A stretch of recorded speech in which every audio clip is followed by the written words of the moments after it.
The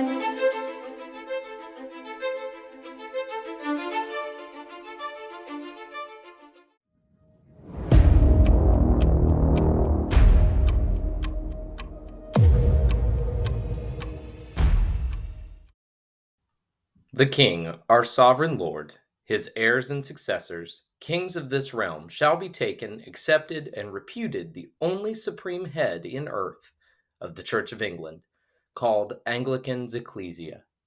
The Act of Supremacy, 1534.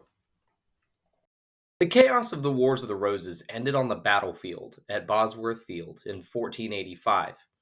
As the body of Richard III was quickly whisked away to Leicester for burial, Henry Tudor sought to consolidate his power quickly. He married Richard's niece, Elizabeth, in 1486, reunifying the Lancastrian and Yorkist branches of the Plantagenet line once more. Within a year, the royal couple welcomed a son, whom they named Arthur. 4 years later, the succession was further secured by the birth of a second son, Henry. As the 15th century came to a close in England, the new Tudor dynasty seemed poised for long-term success. The unexpected death of Arthur, Prince of Wales, in 1502 threw a wrench in the well-laid plans of Henry VII.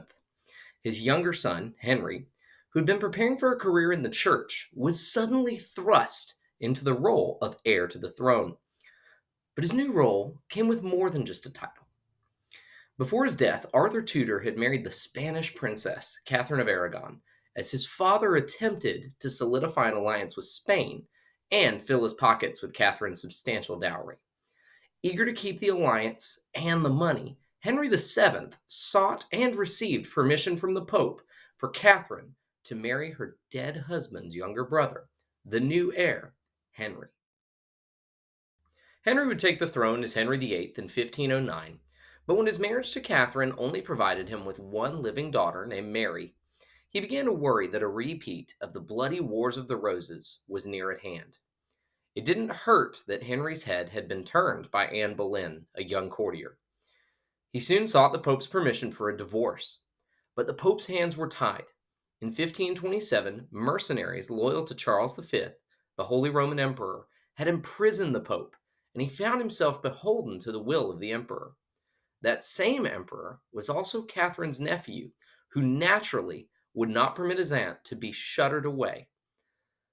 The Pope had to reject Henry's request for a divorce.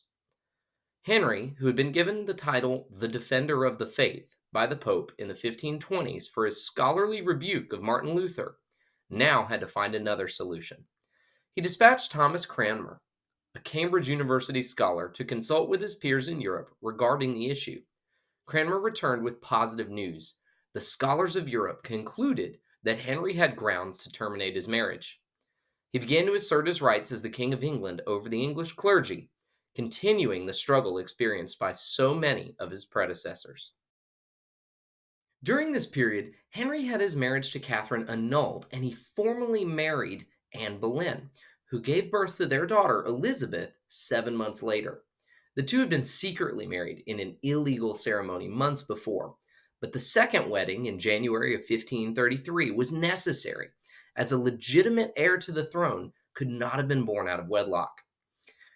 Henry still did not have the male heir he so desperately desired, nor would he get one from Anne. In 1536, after multiple miscarriages in subsequent pregnancies, Anne was accused of adultery, a capital offense when the guilty party was married to the king, and she was executed at the Tower of London. The English Reformation was not ideological in the same sense as the German Reformation. Rather, it was primarily a secular movement in which the king sought to reinstate royal authority over the English church. By threatening to withhold tithes from Rome, Henry secured Cranmer's appointment as the next Archbishop of Canterbury. A combination of Lutheran, Lollard, and Royalist ideas began to melt together, and in 1534, Parliament made Henry the supreme head of the English Church with the Act of Supremacy. England had left the fold of Roman Catholicism. However, the Christianity now practiced in England was little different from the Roman Catholicism that had just been abandoned. It wasn't until the reign of Henry's son Edward that major reform began to take place. 11 days after the execution of Anne, Henry married Jane Seymour, with whom he pursued a romance for several months. This marriage may have been Henry's happiest, and in 1537 the couple welcomed a son, Edward. The quest for an heir was finally over. Tragedy struck, however, when Jane died less than 2 weeks later due to complications following the delivery. The king appears to have been genuinely heartbroken at the loss, yet the succession was still far from secure, and to produce additional sons, Henry would have to remarry. The proposed candidate for the role of Henry's fourth wife was Anne of Cleves, sister of a powerful Protestant duke from Germany. Artist Hans Holbein the Younger was dispatched to paint a portrait of the would be queen, and Henry was pleased with what he saw. However, when Anne arrived in England for the wedding, Henry concluded that Anne was not as attractive as he had been led to believe, and after 6 months, he approached Anne for an annulment on the grounds that they had never consummated their marriage. She agreed and was rewarded with an estate to peacefully and comfortably live out her life as a friend of the king. Henry's next wife, the teenage Catherine Howard, was married to the king for less than 2 years. During her time as queen, she had an affair with at least one courtier and was caught after an investigation. Her fate was the same as that of her predecessor, Anne Boleyn, and she was executed at the Tower of London by beheading. Henry's sixth and final wife, Catherine Parr, would outlive him, though the two had no children together. She did, however, maintain close relations with her three stepchildren, Mary, Elizabeth, and Edward, who would become King Edward VI upon Henry's death in 1547. When he died, Henry had failed to secure the Tudor lineage with an ample number of living, legitimate children. The new king, Edward VI, was still a child and had no living, legitimate brothers.